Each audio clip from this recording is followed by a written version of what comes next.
À 150 mètres, je céderai le passage à droite. Oui, réponse A. Non, réponse B. À gauche. Oui, réponse C. Non, réponse D.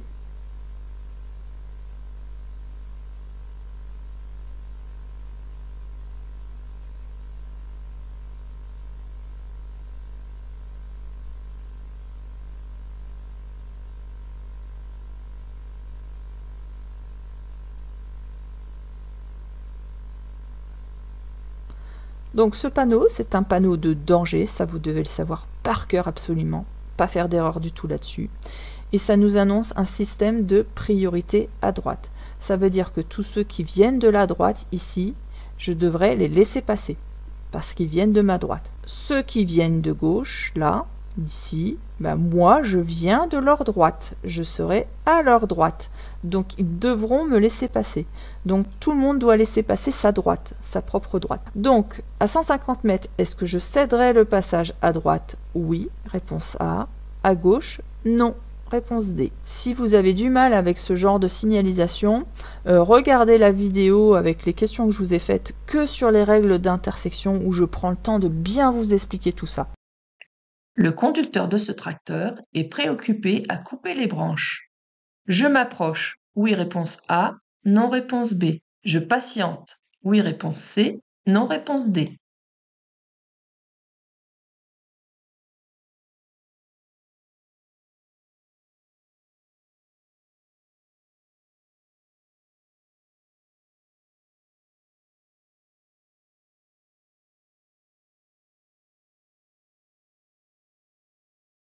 Donc, en effet, il est concentré pour tailler les branches là. De toute manière, il faut qu'il termine avant de pouvoir dégager.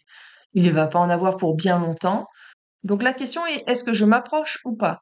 Dès qu'il a fini de couper la haie, il va se rapprocher du bord. Il aura besoin d'espace pour se rapprocher du bord, donc il lui faut une certaine distance pour le faire. Si je m'approche, je vais l'empêcher de pouvoir se rapprocher et je vais le gêner dans sa manœuvre. Donc je ne m'approche pas. En plus de ça, je risque d'avoir aussi des projections de branches au moment où il taille l'arbre. Est-ce que je patiente?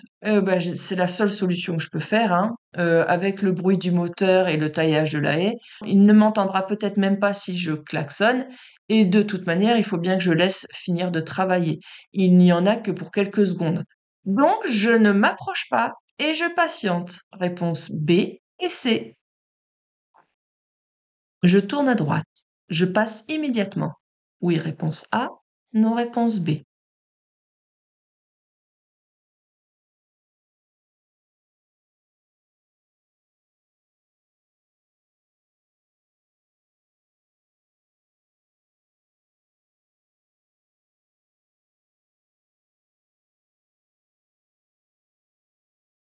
Ici, on peut voir que nous sommes dans une intersection avec un pictogramme vert, donc c'est le passage piéton qui est vert, avec des personnes qui s'engagent sur le passage piéton.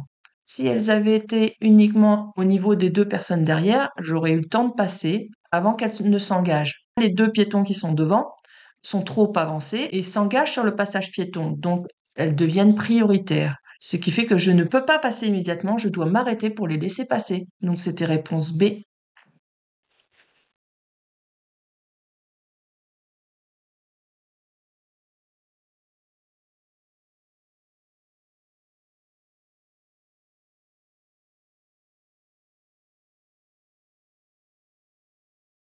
Ces deux véhicules, qui désirent tourner à gauche, doivent normalement patienter avant la ligne d'effet du feu. Vraie réponse A, faux réponse B.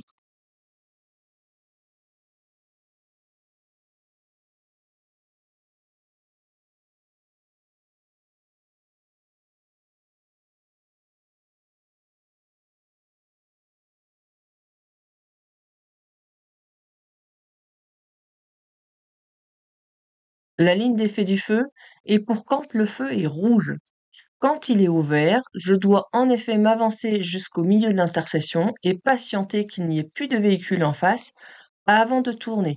Donc j'attends dans l'axe, en ligne droite et avec les roues droites, parce que si on me rentre par derrière, et que j'ai les roues tournées vers la gauche, je vais être propulsé vers l'avant, vais poussé vers l'avant, et je vais taper le véhicule qui est en mouvement. Il vaut mieux à la limite taper le véhicule qui est en face là à l'arrêt, plutôt que ce poids lourd. Avec sa vitesse, ça ferait très mal. Donc il faut toujours patienter donc au milieu de l'intersection, comme est ce véhicule, avec les roues droites et la voiture qui reste bien dans l'axe aussi. La ligne d'effet du feu, comme je vous disais tout à l'heure, c'est pour quand le feu est rouge, je patiente juste avant. Donc là, c'était faux, réponse B. Pour faciliter le passage aux forces de l'ordre, je dois me décaler sur la bande d'arrêt d'urgence. Oui, réponse A. Non, réponse B.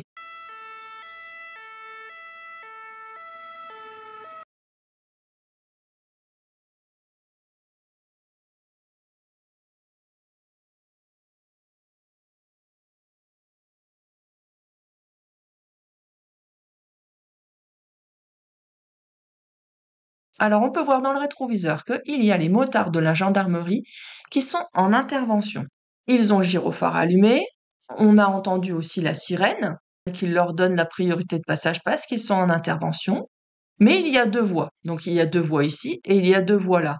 Ils sont sur la voie de gauche, donc ils vont continuer sur la voie de gauche.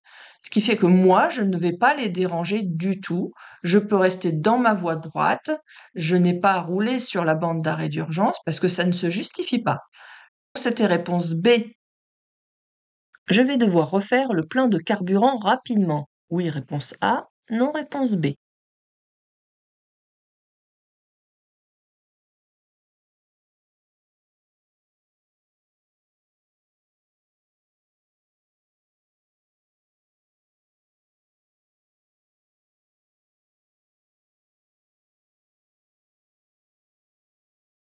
Ça ressemble au symbole de carburant, mais en fait, il y a écrit AdBlue.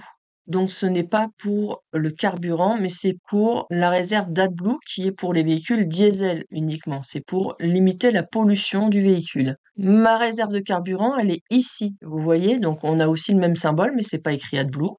Donc, pour le carburant, on peut voir que je suis à plus de 3/4 de mon réservoir. La partie rouge, c'est la réserve. Donc, j'ai encore le temps d'arriver dans la réserve. Donc, je n'ai pas besoin d'y aller rapidement. Donc, c'était réponse B. Pour aller à Montluçon, je prends obligatoirement l'autoroute. Oui, réponse A. Non, réponse B.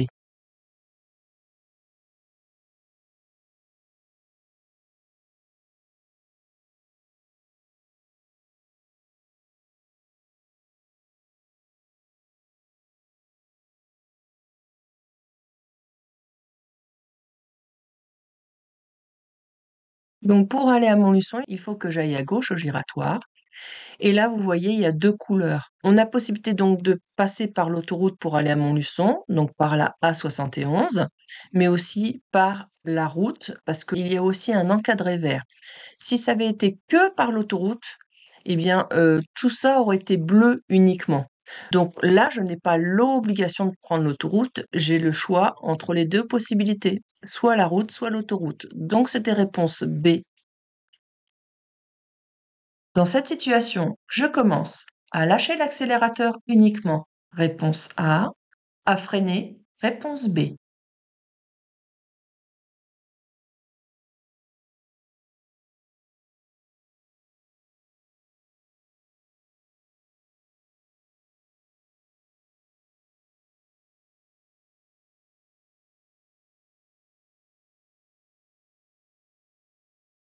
Alors, je roule à 72 km/h. On me dit que je suis limitée à 50 km/h, mais pas tout de suite. Ça sera dans 150 mètres. C'est ce que me dit le panonceau. Donc, j'ai encore le temps d'arriver à 50 km/h. 150 mètres, ça fait beaucoup, hein, ça fait toute cette distance-là. Et je n'ai que 20 km/h à peu près de trop par rapport à la limitation de vitesse. Donc, je n'ai pas besoin de freiner maintenant. Je vais uniquement lâcher l'accélérateur. Comme ça, j'évite d'user mes plaquettes de frein. Ça évitera de surprendre ceux de derrière. Donc là, c'est je lâche l'accélérateur uniquement puisque je roule à 72 km/h. J'ai le temps progressivement d'arriver à mes 50 ici. En plus, je suis légèrement en côte, donc ça va m'aider vraiment à arriver à 50 km/h sans problème. Donc c'était réponse A. Je suis en excès de vitesse. Oui, réponse A. Non, réponse B.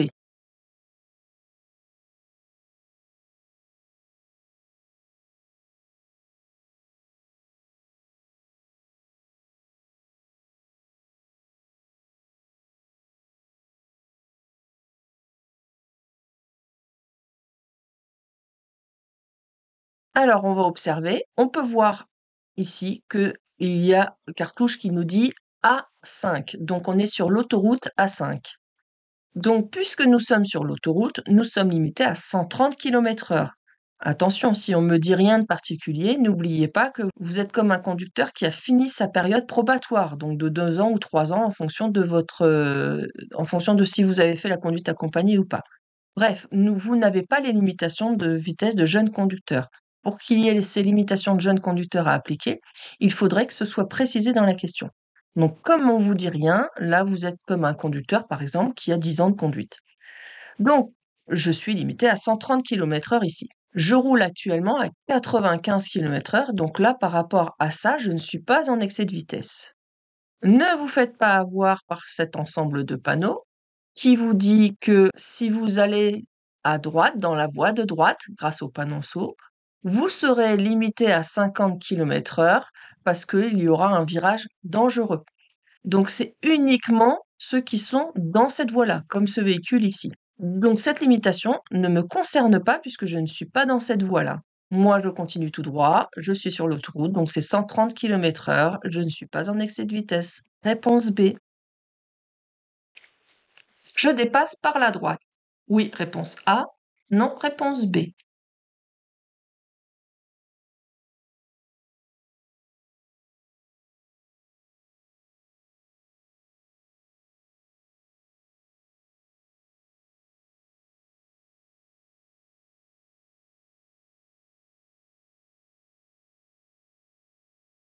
Ici, c'est une voie réservée. Il n'y aurait pas eu de voie réservée. Peut-être que j'aurais eu le droit de dépasser par la droite, à condition que je puisse le faire en toute sécurité. Et là, je peux pas le faire en toute sécurité d'ailleurs, parce que vous avez vu, en plus de ça, il y a un skateboard ou une trottinette, je ne sais pas trop, qui arrive derrière. Donc moi, je risque de lui passer juste devant le nez. En plus de ça, là, c'est une bande cyclable. Vous n'avez pas le droit de circuler dessus. Vous avez le droit uniquement de la traverser. D'ailleurs, vous avez vu ce marquage-là, vous autorise à traverser. Donc, je ne peux pas l'utiliser pour dépasser ce véhicule par la droite, même s'il tourne à gauche. Donc, c'était réponse B. Dans le cadre du permis B, la hauteur de ma remorque peut dépasser la hauteur de mon véhicule. Oui, réponse A. Non, réponse B.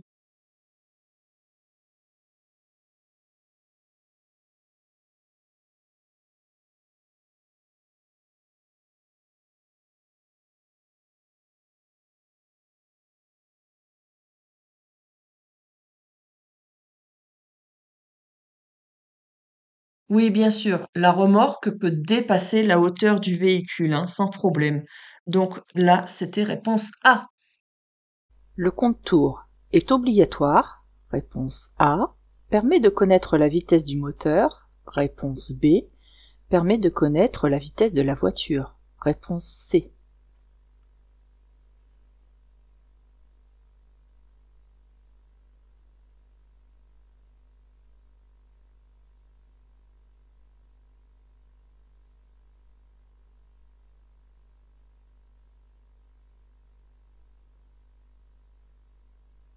Le contour n'est pas obligatoire. Sur certaines voitures, il n'y en a pas. Sur de vieilles voitures, par exemple, il n'y en a pas. Sur des boîtes automatiques, c'est rare que vous en trouviez aussi. Le contour permet de connaître la vitesse du moteur. D'accord? Donc plus vous accélérez, plus vous allez entendre le moteur hurler parce qu'il tourne de plus en plus vite. Donc ça, c'est la vitesse du moteur. Donc la réponse était B uniquement.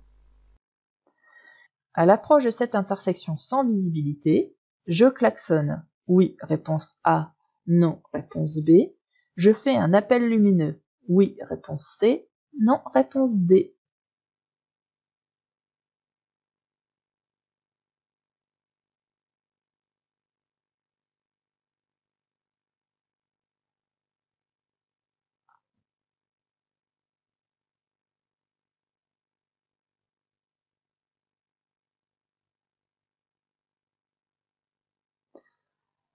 Alors, là, on voit clairement qu'il y a une bande de stop, hein. Donc, s'il y a une voiture qui arrive à droite, elle va arriver doucement, soit pour s'arrêter au stop, soit elle va griller le stop, comme font certains, hein, mais elle sera obligée d'arriver tout doucement pour pouvoir tourner à gauche ou à droite.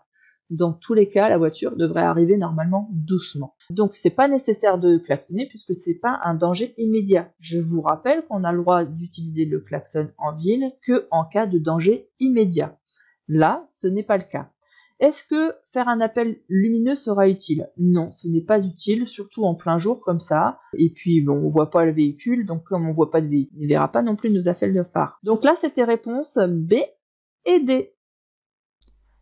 Avant de monter en voiture, je contrôle l'aspect des pneus. Oui, réponse A. Non, réponse B.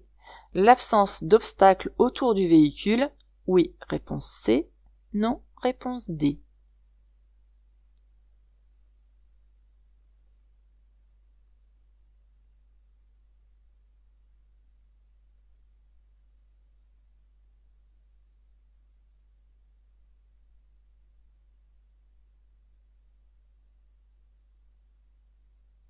Alors avant de monter en voiture, je vérifie toujours qu'aucun pneu n'est dégonflé et qu'il n'y ait pas d'obstacle autour de la voiture. Parce qu'une fois que je suis installé dans la voiture, je n'ai aucune visibilité ni sur mes pneus, ni sur mon environnement. Et c'est comme ça que je risque de rouler des kilomètres avant de m'apercevoir que mon pneu est crevé.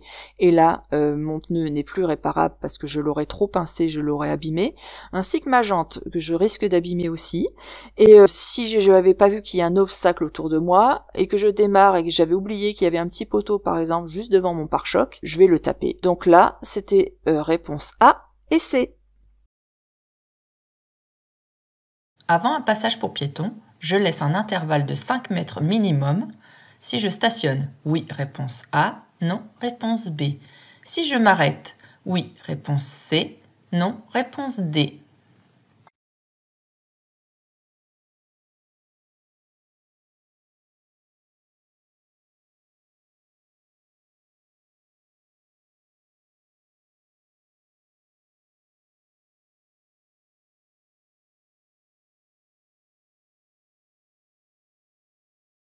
Donc ça, c'est dans le permis de conduire, hein, dans le code de la route. Quand vous stationnez, que vous vous arrêtez même, hein, vous devez toujours laisser un intervalle au minimum de 5 mètres avant un passage piéton. Pourquoi? C'est pour éviter que ma voiture masque la visibilité du passage piéton et donc des piétons qui s'apprêtent à traverser. C'est encore pire pour des enfants, par exemple, on va cacher encore plus la visibilité. Et donc ça permet aux autres usagers qui circulent de les voir arriver et de les voir s'engager. Donc là, c'était réponse A et C.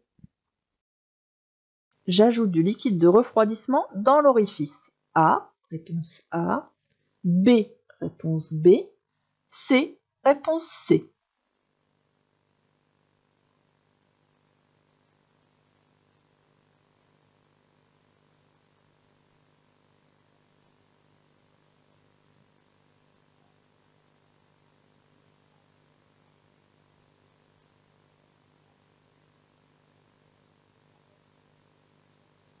Alors, dans le A, on voit bien que ça, c'est le liquide lave-glace, hein, avec le petit jet d'eau. Donc là, c'est pas ça. Ensuite, le B, on voit un petit, attention d'ailleurs, danger, avec un thermomètre. Ça, c'est le liquide de refroidissement. Ils mettent un thermomètre, ils mettent attention danger. Pourquoi? Parce qu'il faut surtout pas ne l'ouvrir à chaud, parce que vous risquez de vous brûler. Ou alors, vous savez, c'est un peu, ça risque de comme une cocotte minute quand vous enlevez le petit bouchon, vous avez de la vapeur qui sort et c'est pareil, vous risquez de vous brûler. Donc, ne surtout pas ouvrir à chaud. Et ensuite, ça, c'est le liquide de frein avec le minimum et le maximum ici. Donc, c'est pareil, ils disent que c'est dangereux de faire attention. Pourquoi? Parce que normalement, vous n'êtes pas censé perdre de liquide de frein. Si vous en perdez, c'est soit vos disques sont usés et dans ce cas-là, il va falloir les changer, soit vous avez une perte de liquide de frein. Et là, il ne faut pas rigoler avec ça non plus. Donc, il faut aller voir un professionnel. Donc, mais là, c'était la réponse B avec le liquide de refroidissement. Donc, réponse B.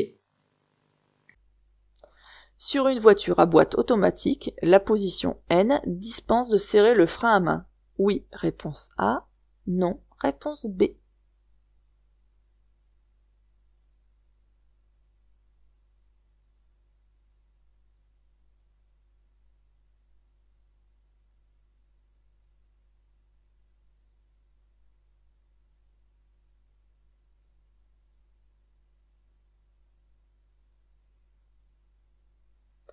Alors, sur une boîte à vitesse automatique, on trouve 4 positions. Le P, c'est pour immobiliser la voiture. Mais par contre, ça ne dispense pas du frein de parking, hein. Ensuite, le R, c'est pour reculer. Le N, c'est pour le point mort. Donc là, le moteur tourne sans entraîner les roues. Sur un terrain qui n'est pas plat, il faut appuyer sur votre pédale de frein et serrer votre frein de parking, votre frein à main. Et puis ensuite, le D, c'est pour avancer. Donc là, sur une boîte de vitesse automatique, la position N dispense, donc ça veut dire que je n'ai pas à le faire, de serrer le frein à main. Eh bien non, il faut serrer votre frein à main. Réponse B. Un airbag se déclenche automatiquement en cas de choc violent. Oui, réponse A. Non, réponse B.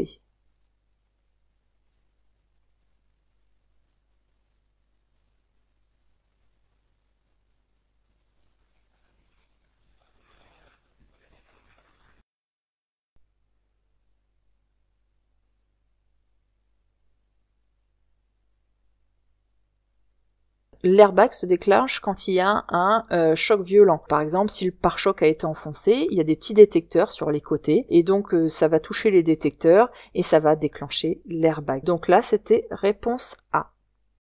Ce panneau indique que la vitesse est contrôlée durant toute la traversée du chantier. Oui, réponse A. Non, réponse B.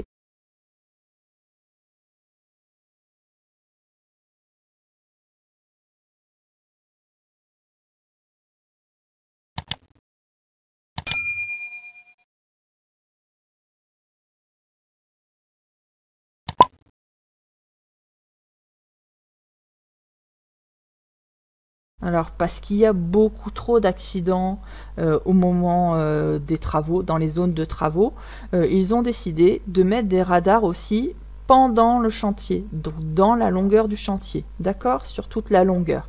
Donc il peut même y en avoir plusieurs, hein, parce que des fois ça dure plusieurs kilomètres les zones de chantier. Donc ça peut être à l'approche du chantier, pendant la zone de chantier et même à la fin de la zone de chantier. Donc c'est réponse A. La pédale d'embrayage est la pédale A, réponse A, B, réponse B, C, réponse C.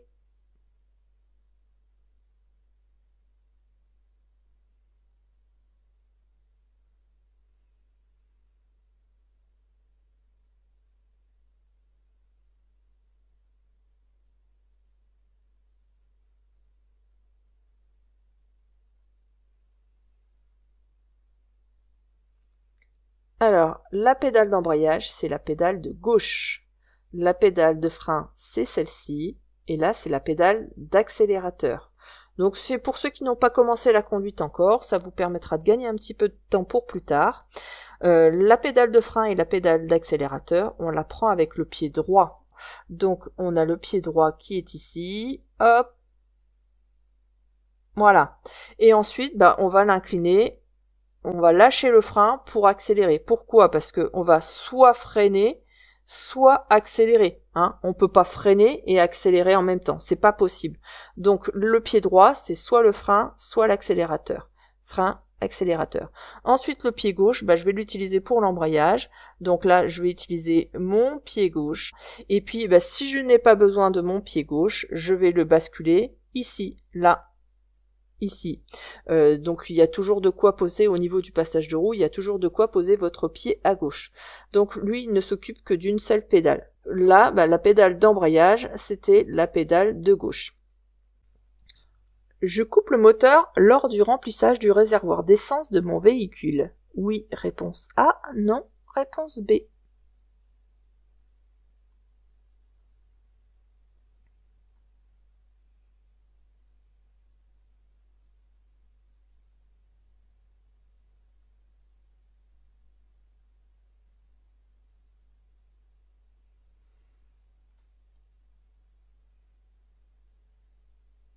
C'est important de respecter des précautions de sécurité quand vous remplissez votre réservoir d'essence. Il y a 3 choses à faire obligatoires. Il faut impérativement couper le moteur, ne pas fumer et éviter d'utiliser son téléphone portable parce que ça peut provoquer des risques d'étincelles et donc d'explosion à cause des émanations d'essence.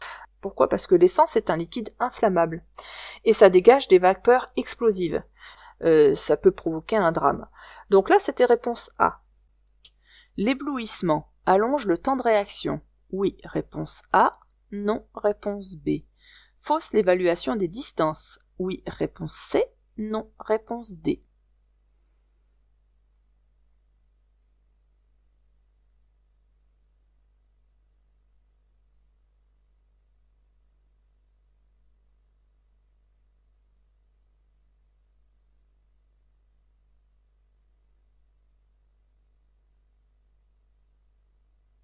Alors, il faut savoir quand même qu'en moyenne, après un éblouissement, on va retrouver une vision normale, je vous parle de normale, au bout de 5 secondes. Ça fait quand même beaucoup 5 secondes.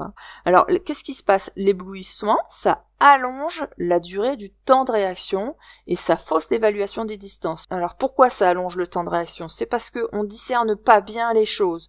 Donc, on met du temps, on soupçonne que c'est un danger, mais on n'en est pas sûr encore. Par exemple, on voit quelque chose sur la droite, et puis on réalise assez tard que c'est un chien qui va traverser. Je vous donne un exemple parmi tant d'autres. Et donc du coup, ça va rallonger votre temps de réaction. Alors qu'est-ce qu'il est bien d'utiliser pour éviter l'éblouissement?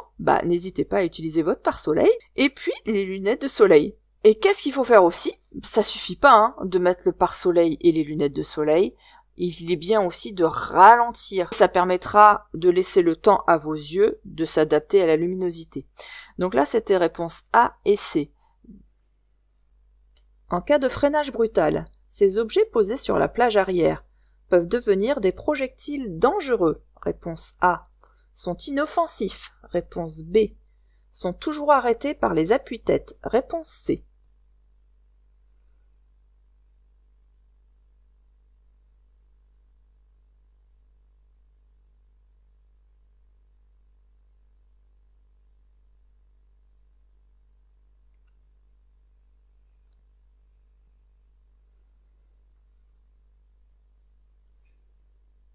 Ah oui, même en cas de freinage brutal, pas uniquement en cas d'accident, dès que vous allez freiner, donc tous les objets qui sont sur la plage arrière auront tendance à être projetés vers l'avant. Et c'est pas forcément les appuis-têtes qui vont arrêter, ça peut passer entre les appuis-têtes ou entre les deux sièges. Donc attention, ça peut devenir très lourd même. Pour vous donner un exemple, un objet qui pèse 1 kg, il peut atteindre déjà 10 kg à 50 km/h et jusqu'à 40 kg à 100 km/h. Donc ne laissez jamais des choses qui peuvent être projetées dans votre voiture. Mettez-les dans le coffre. Donc réponse A. Généralement, le régulateur de vitesse se désactive. En accélérant, oui, réponse A. Non, réponse B. En freinant, oui, réponse C. Non, réponse D.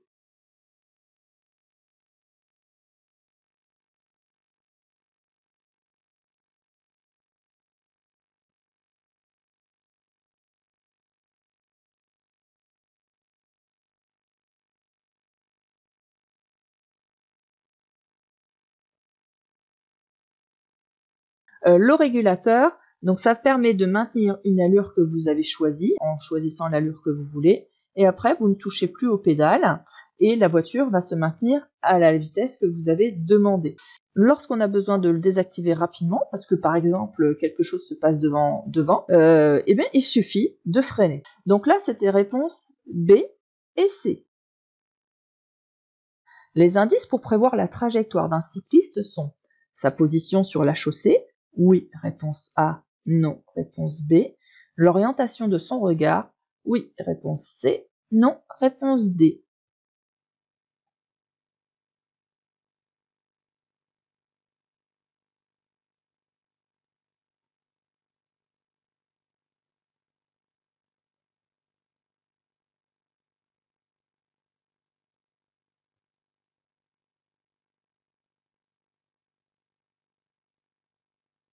En effet, ça, les deux choses-là, ce sont bien des indices qui permettent de prévoir la trajectoire, mais pas que d'un cycliste, Ça peut être aussi d'une autre voiture, d'un motard, d'une mobilette, d'un piéton.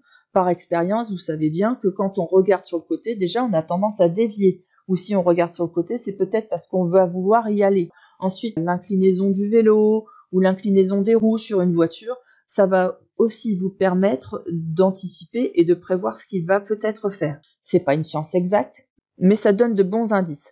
Et ça, c'est pas facile quand on est jeune conducteur à détecter, Mais ça va venir, vous inquiétez pas, ça va venir de plus en plus. Donc là, c'était réponse A et C. Je passe le premier, réponse A, ou je laisse passer la voiture venant de droite, réponse B.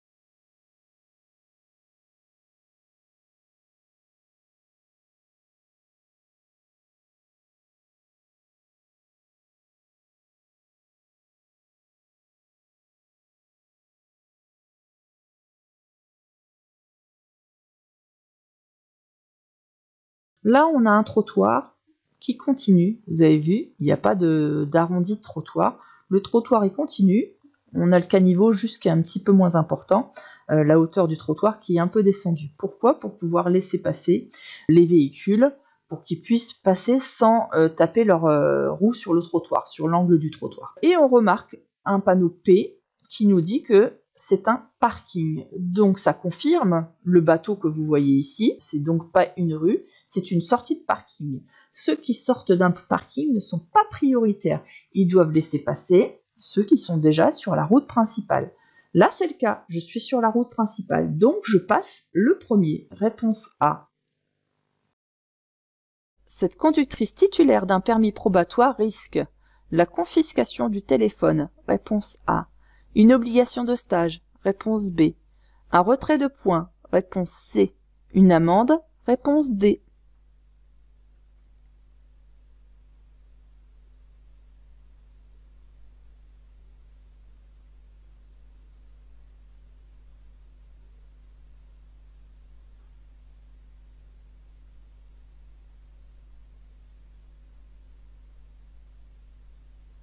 On ne risque pas la confiscation du téléphone, mais on risque un retrait de points avec une amende.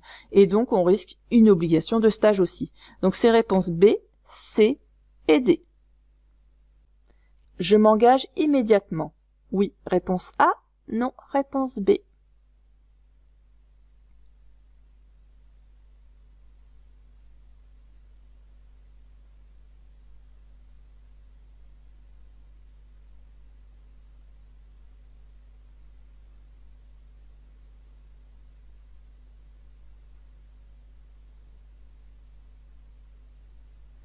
Alors, je vais m'engager sur une voie rapide qui comporte 2 voies dans mon sens de circulation.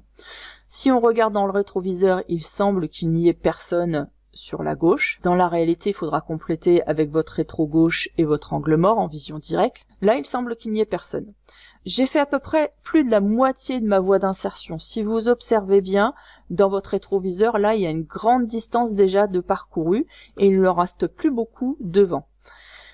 Si je continue à accélérer et à avancer, je vais me retrouver trop près de ce poids lourd-là, ce qui deviendrait dangereux. Les distances de sécurité ne seraient plus bonnes du tout. Donc là, je vais m'engager immédiatement, et si j'ai la possibilité même, je vais peut-être même pouvoir envisager d'effectuer un dépassement avec ce poids lourd.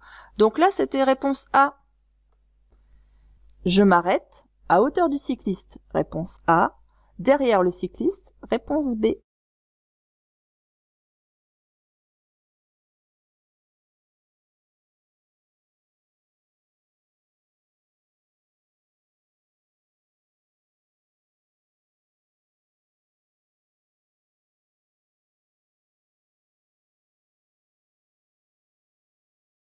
Alors, si je me mets à hauteur du cycliste, vous savez, il y a le minimum des 1 mètre à faire puisque je suis en agglomération. Donc ma voiture, elle va se retrouver ici. Et là, qu'est-ce qui se passe? J'empiète sur la voie d'à côté. Alors en plus de ça, s'il y a un poids lourd qui veut arriver et qui veut tourner, vous savez, lui, il a besoin de place pour tourner, je bloque la circulation.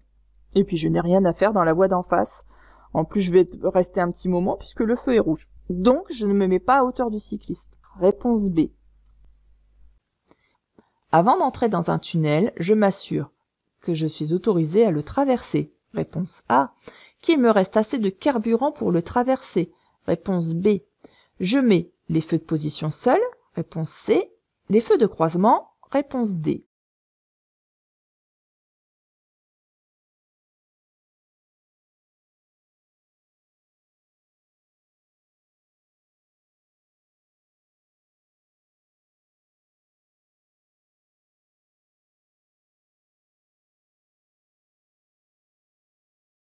Alors, les deux premières propositions sont vraies. En effet, avant d'entrer dans un tunnel, on doit toujours s'assurer qu'on a autorisé à le traverser, comme ici, vous avez vu, vous avez des flèches vertes. Si on ne pouvait pas, ça serait une croix rouge. Parce que s'il y a un accident à l'intérieur, c'est pour éviter tout risque de suraccident ou éviter que toutes les voitures prennent feu et que ça se propage, par exemple. Ensuite, donc, je m'assure aussi que j'ai assez de carburant pour le traverser, pour ne pas tomber en panne à l'intérieur. Ça deviendrait dangereux pour toute la circulation autour de nous. Donc, réponse A et B, ça c'est bon. Et ensuite, qu'est-ce que je mets comme feu? Eh bien, là, quand vous avez ce panneau-là, ça veut dire que vous êtes obligé, obligation, hein, de mettre vos feux de croisement. Donc, c'était A, B et D. Je circule à la vitesse maximale autorisée. Oui, réponse A. Non, réponse B.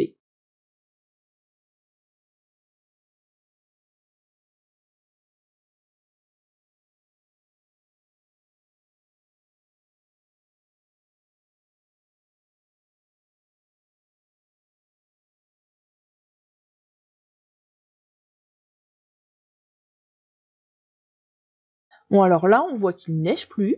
La visibilité est bonne, hein. Par contre, on voit que la neige, elle est quand même encore restée sur les bords. Il fait froid. Donc, la route, elle est certainement humide et glissante. Donc là, je ne peux pas avoir mon allure maximale. Donc, c'était réponse B.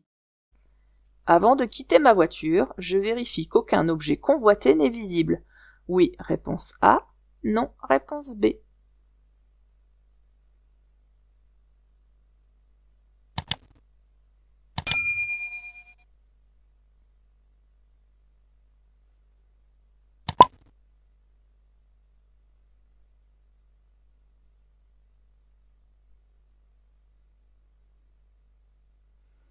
Évidemment, si vous voulez pas vous faire forcer la voiture ni casser une vitre, hein, d'ailleurs, je vous conseille fortement de cacher vos objets de valeur, hein, qui peuvent intéresser du monde.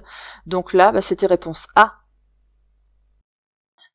Pour faciliter l'insertion de ce poids lourd, j'ai l'obligation de me décaler sur la voie de gauche. Oui, réponse A. Non, réponse B.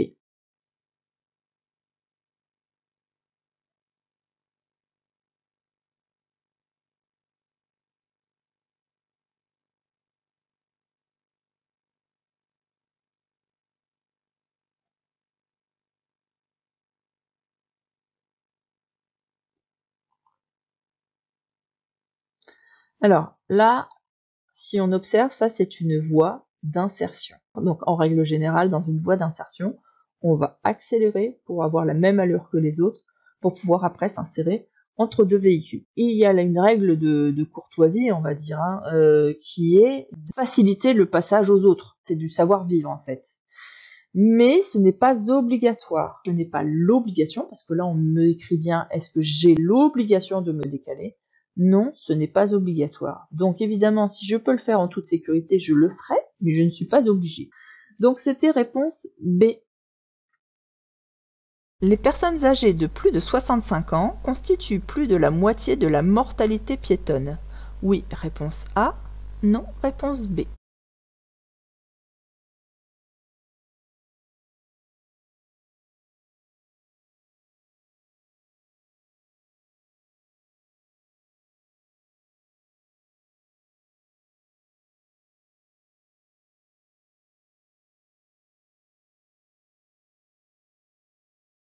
Eh oui, c'est vrai. Alors, il y a deux catégories de piétons, hein, qui sont très vulnérables. Il y a les jeunes enfants, qui sont nombreux à être blessés, mais il y a surtout les personnes âgées de plus de 65 ans, qui, elles, représentent un peu plus de 50% de la mortalité piétonne. Et puis, vous avez un chiffre à retenir aussi, ça c'est en dehors de cette question-là, mais je vous la donne comme ça, n'oubliez pas de la noter. Vous avez à peu près 20% des personnes tuées sur les routes françaises qui sont des piétons. Donc, les piétons représentent 20% des personnes tuées. Donc ça, c'était le petit aparté. Donc là, la réponse, c'était oui, puisque ça représente un peu plus de 50%. Donc réponse A. En cas de délit de fuite, je risque 3 ans de prison. Oui, réponse A. Non, réponse B.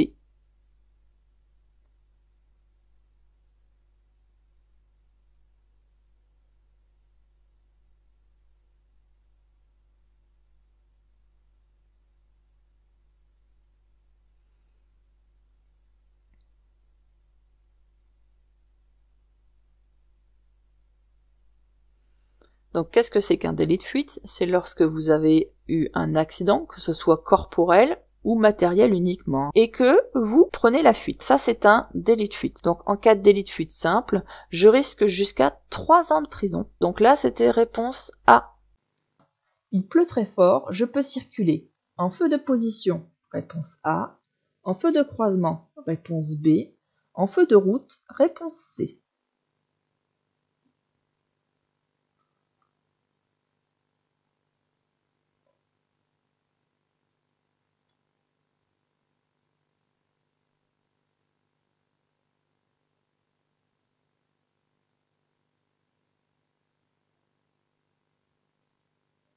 Donc, je vais aller assez rapidement parce que j'avais fait tout un tas de questions sur tout ce qui était feu, que ce soit la nuit ou le jour dans les mauvaises conditions météorologiques. Donc, n'hésitez pas à aller sur ma page YouTube et d'aller dans toutes les vidéos qui ont été déjà faites pour choisir justement cette vidéo-là. Les feux de position, en fait, on ne les utilise pas de jour, on les utilise de nuit quand on est uniquement en agglomération éclairée. Là, c'est pas le cas. Quand il y a une mauvaise météo, on doit utiliser les feux de croisement. Les feux de route, on ne les utilise pas quand il y a une mauvaise météo non plus. On les utilise uniquement quand il y a une bonne météo, personne en face, évidemment qu'il fait nuit, hein, et puis pas de lampadaire allumé. Donc là, c'est pas le cas. Donc j'utilise mes feux de croisement. C'était réponse B. Dans ce tunnel, je devrais laisser une distance de sécurité de 70 mètres minimum si je roule à 70 km/h. Oui, réponse A. Non, réponse B. À 90 km/h. Oui, réponse C. Non, réponse D.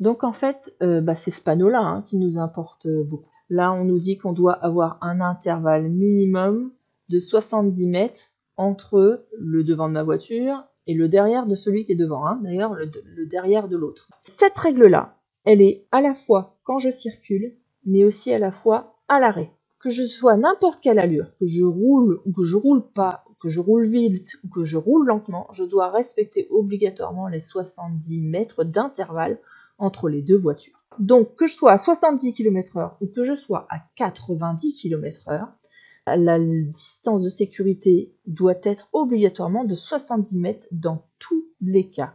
Donc c'était oui aux deux, réponse A et réponse C. Pour dépasser ce piéton, je respecte un intervalle minimum de 2 mètres, réponse A. 1,50 m, réponse B. 1 mètre, réponse C. 0,50 m, réponse D.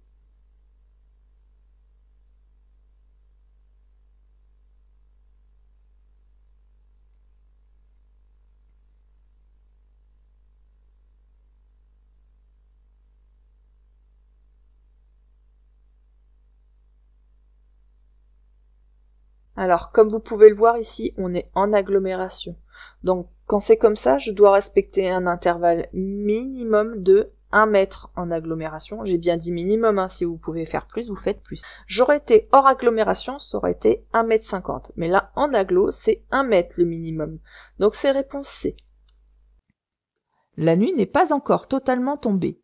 C'est le crépuscule. Je peux circuler sans feu, réponse A, avec les feux de position seuls, réponse B, avec les feux de croisement, réponse C.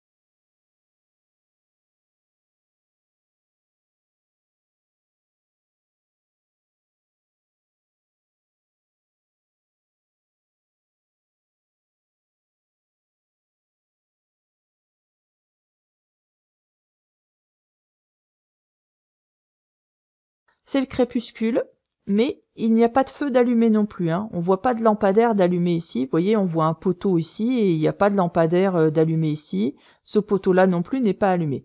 Donc, quand on est soit dans le crépuscule ou de nuit et qu'on est en agglomération, on doit mettre nos feux de croisement. On aura le choix de mettre les feux de position seuls que si on est en agglomération éclairée. Et là, c'est pas le cas. D'ailleurs, je vous conseille pas de les mettre, mais c'est la réglementation. En agglo éclairé, vous avez le droit de circuler soit en feu de position, soit en feu de croisement.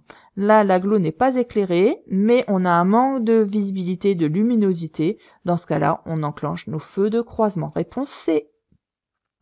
Pour assurer la sécurité, je klaxonne. Réponse A. Je fais clignoter les feux stop. Réponse B. Je ralentis. Réponse C. Je fais un appel lumineux. Réponse D.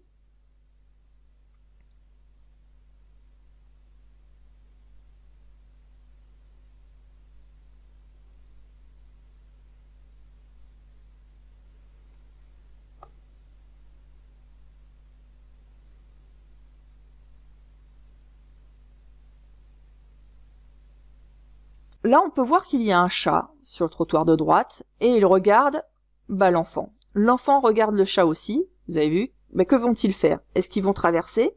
On ne sait pas. Donc là, c'est un danger immédiat, imminent.